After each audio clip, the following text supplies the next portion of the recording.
not what to do about it, not how to reskill. What actually happens inside an INFJ when the possibility of being replaced becomes real. Because the reaction isn't career anxiety, it's something closer to grief.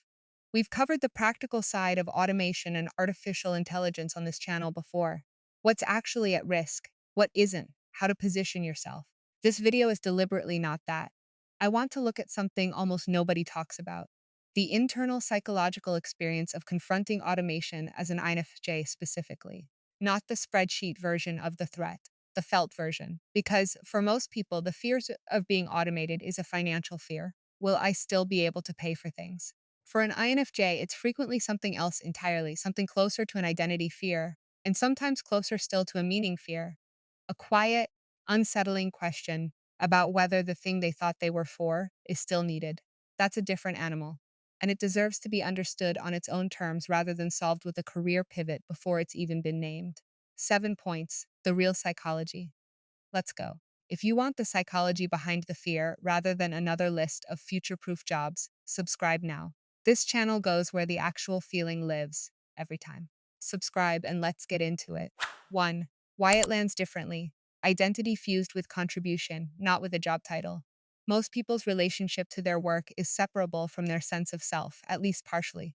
The job is what they do. It isn't fully who they are. When that job is threatened, the fear is real but bounded. It's about income, status, routine. It doesn't usually reach down into the foundation of the person. For many INFJs, that separation doesn't hold the same way.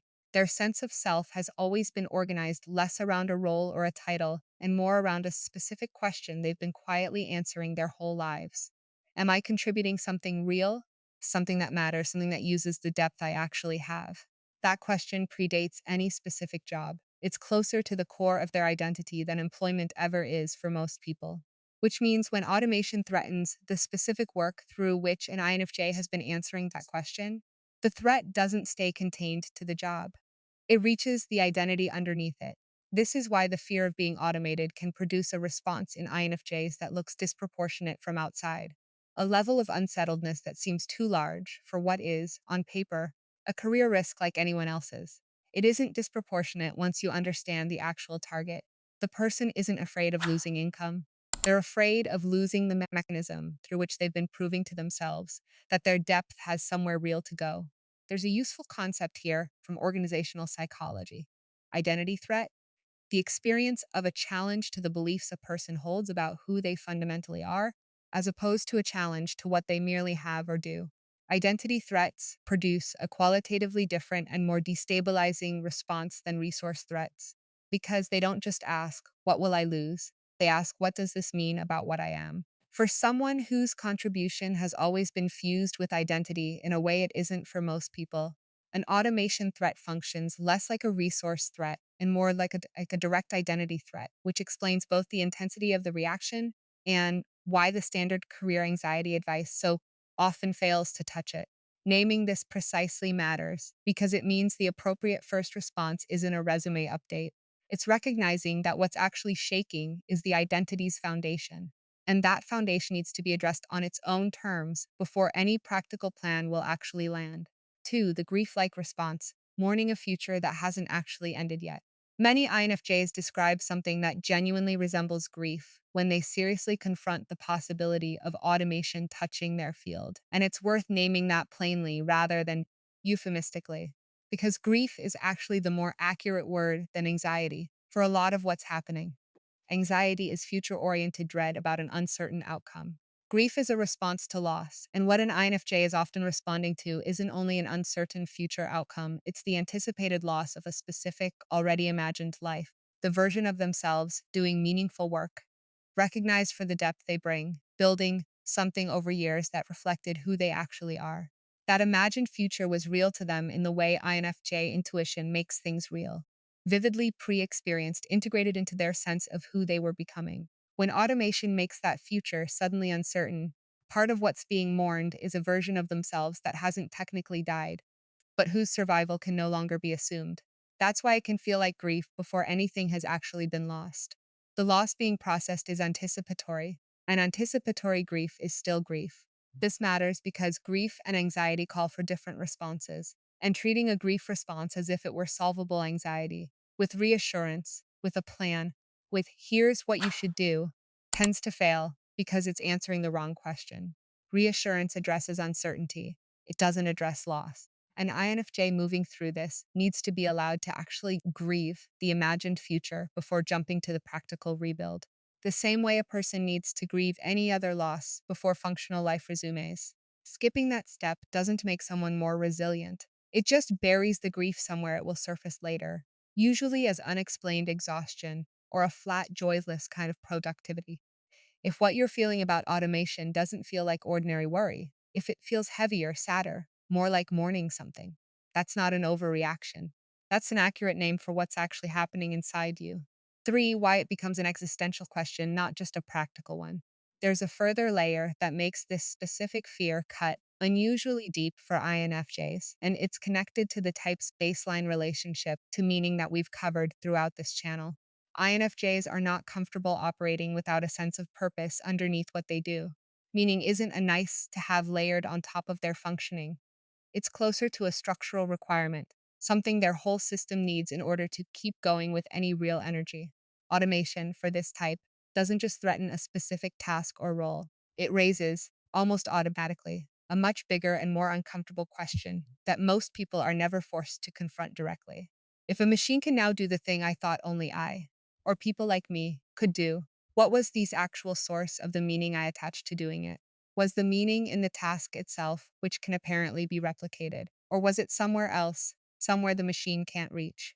Most people never have to answer that question because their relationship to their work was never load bearing enough to make it urgent.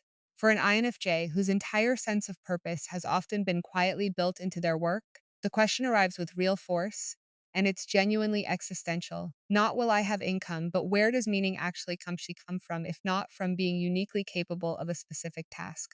This is uncomfortable, and I want to be honest that there isn't a quick answer that makes the discomfort go away. But the question itself, however unwelcome, is not a malfunction. It's the same kind of question philosophers and psychologists have wrestled with for as long as people have searched for meaning beyond mere function. And confronting it honestly, rather than suppressing it, tends to produce a sturdier relationship to meaning on the other side than the fragile version that depended entirely on being professionally irreplaceable. The existential jolt automation produces in an INFJ is uncomfortable precisely because it's pointing accurately at a place where the foundation of meaning was narrower than it needed to be. That's worth knowing before we get to what to actually do about it. 4. The honest complication, the intuitive worst case, is not automatically the accurate one. Before I go further, I need to complicate something because this video would be incomplete and slightly irresponsible if it only validated the fear without examining it. INFJ intuition is genuinely powerful, and we've spent whole videos establishing that. But it isn't infallible, and one place it can specifically mislead is here. Under threat, introverted intuition tends to synthesize a complete, vivid, emotionally convincing picture of the worst plausible outcome, and that picture arrives with the same felt certainty as an accurate read, because that's simply how this cognitive process delivers all of its outputs, accurate or not. The vividness of the doom scenario is not evidence that it's the correct scenario. It's evidence that the synthesis engine ran, which it does regardless of whether the inputs support a catastrophic conclusion or a much more moderate one. The honest, less comfortable truth is that the actual trajectory of automation in most fields is uneven, gradual, and far more forgiving than the vivid all or nothing collapse the anxious mind tends to construct. Some tasks go, some roles transform rather than vanish. New forms of value emerge that didn't exist before the disruption. None of that guarantees an easy outcome for any specific person, and I won't pretend it does. But it means the specific, complete, emotionally final picture that shows up in an anxious moment of intuition deserves to be treated as one possible scenario your mind generated under stress, not as a preview of fact. Grieving the loss of an imagined future, which point 2 said is legitimate, is different from accepting that future's worst version as already decided. It isn't. Hold both.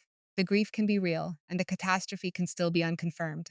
5. The withdrawal response, retreating into cynicism as a disguised form of avoidance. There's a specific, recognizable pattern in how some INFJs respond to sitting with the discomfort described in the previous points, and it's worth naming honestly because it's a trap dressed up as wisdom.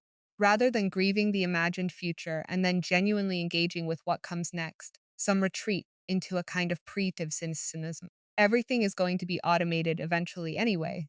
None of it matters. Why build toward anything when it could all be made obsolete? This sounds like clear-eyed realism. It usually isn't. It's a way of avoiding the vulnerability of caring about an outcome that might not happen, dressed in the language of sober acceptance. The mechanism is understandable, even sympathetic. If the anticipated future feels too painful to actively grieve and then rebuild toward, declaring in advance that nothing matters, removes the need to feel the loss of it at all. You can't lose something you've already declared worthless. But the cost is significant and mostly invisible to the person paying it. The withdrawal doesn't just protect against the pain of a specific loss, it forecloses the possibility of the future that was never actually foreclosed. The cynicism becomes self-fulfilling, not because automation made the outcome inevitable, but because the withdrawn person stopped doing the ordinary patient work of building toward anything, and a future nobody builds toward reliably fails to arrive. The way to recognize this pattern in yourself is specific. It typically shows up as a flattening rather than a sharpening. Genuine acceptance of uncertainty usually still leaves room for engagement, curiosity, even active preparation. The avoidant version instead produces a kind of low-grade, joyless detachment, going through the motions with a private conviction that none of it will matter, which is a very different internal state from someone who has genuinely made peace with uncertainty and kept building anyway. If you notice this pattern in yourself, the corrective isn't forced optimism, which usually reads as false to an INFJ and gets rightly rejected. It's honest re-engagement with the actual unresolved uncertainty from point 4. Neither the vivid catastrophe nor a guaranteed good outcome, just a genuinely open future that still rewards showing up for it. That reopening is uncomfortable because it means re-exposing yourself to the possibility of caring about something that could still be disrupted. But the alternative, permanent, protective withdrawal, guarantees the very disappearance it was trying to preempt, just through a different mechanism than the one it was afraid of.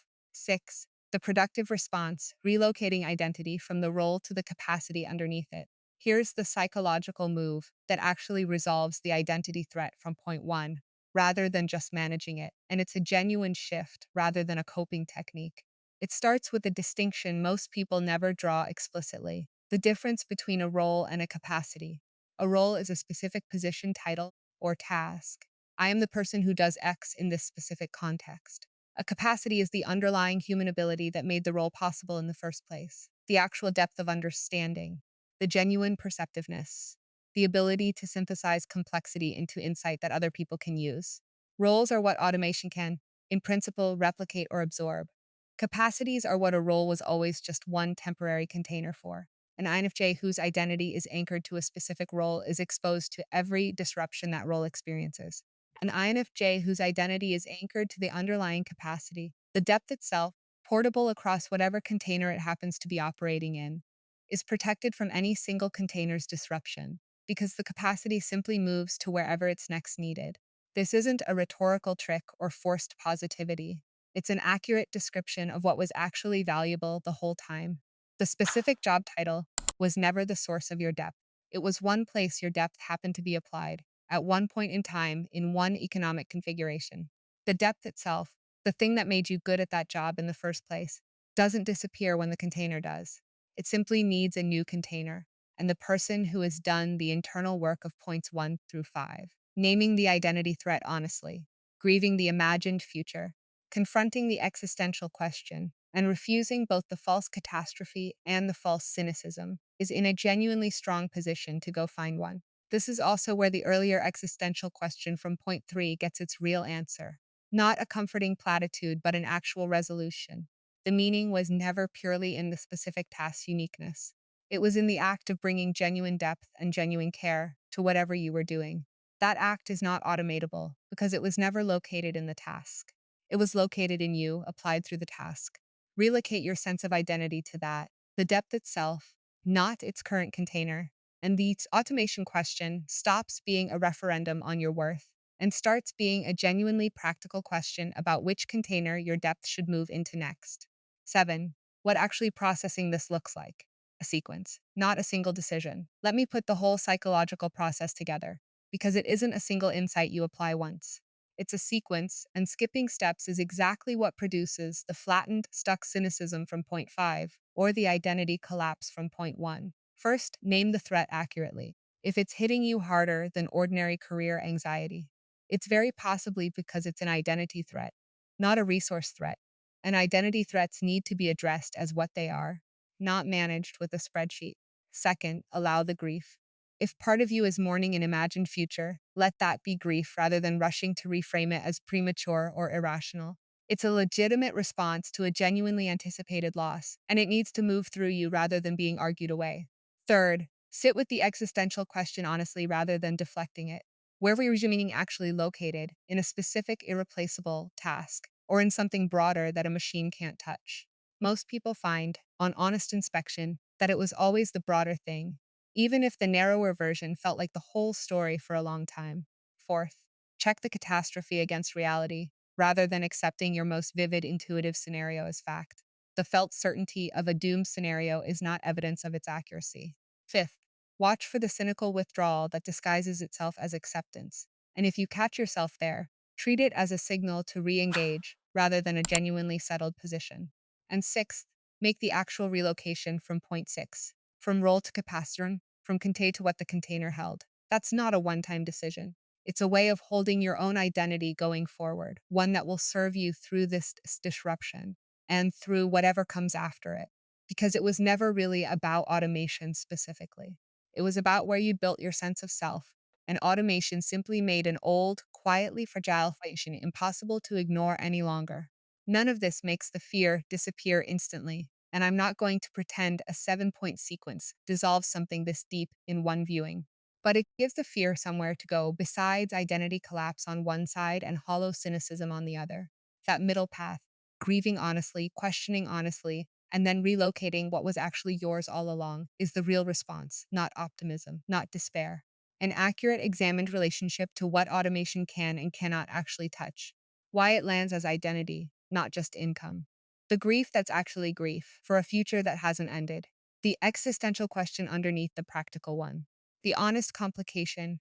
The worst case picture your mind builds isn't automatically the true one. The cynical withdrawal that feels like wisdom and functions like self fulfilling defeat. The real move.